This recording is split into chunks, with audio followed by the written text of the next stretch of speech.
Hey, it's A Humble Collector here. In today's video, we're going to take a look at the Mailer Death card for Johann Neuwirth. So without further ado, we'll go ahead and get started. So before I actually go into the text of the card here, we had one on, I think a few months back now, of these larger format cards that had this beautiful, like, faux lace borders on them. This is another example here. So it's a bit of a textured, like, print job. I've only ever seen this on a handful of these mailers I got, all out of the same lot. They're all period printing. I've checked those. But yeah, I've never seen this anywhere else, and they're just super cool. I have no idea how they did that, but just really kind of a neat design. So going down into the card itself.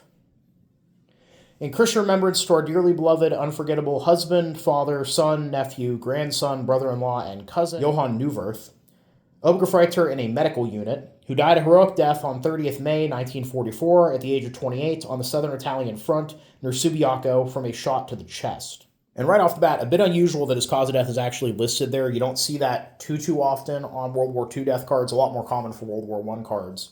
And I was actually able to find Johann's casualty record, which, given the fact he was killed on the Italian front, is a small miracle.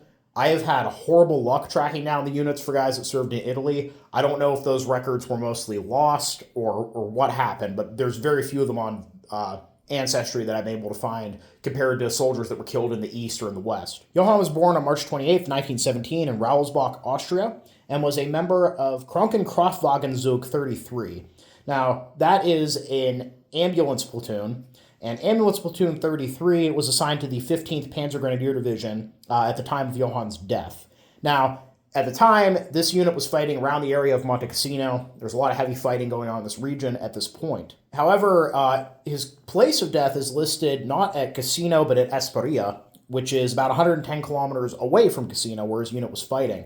Now, Johann, being part of the ambulance train, makes sense that he could be pretty far away from the unit, especially back further away from the front line, because he was probably in the process of either transporting people to a hospital or, heading back to the unit to pick up more casualties when he was killed.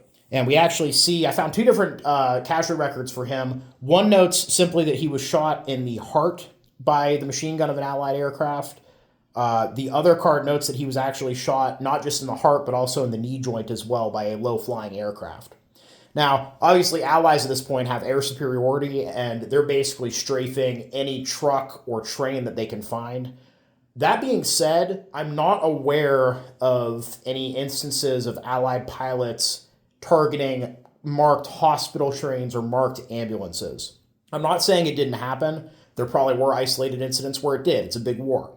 But that definitely was not Allied policy, so it's a bit odd if Johann is with an ambulance unit and the ambulance was clearly marked that he would be strafed. Now, obviously, at this point, given the amount of casualties the Germans are taking, they might have pressed civilian vehicles into service that weren't clearly marked or something of that sort, but really it's impossible to tell without more information. And I am fairly certain off the top of my head that the 15th Panzergrenadier Division does have a unit history, but I do not have a copy of it, so maybe in the future I'll be able to track that down. It might shed a little bit more light on the situation. And he is currently buried in the Pomezia Military Cemetery, Block F, grave 1012. Now, moving to the very bottom here. An early death was yours, fallen at the hands of the enemy. You gave your life as a sacrifice for the fatherland. It is not the hot tears or the silent pleas of your loved ones that awaken you, but from the silent hero's grave there sounds like a breath until we meet again.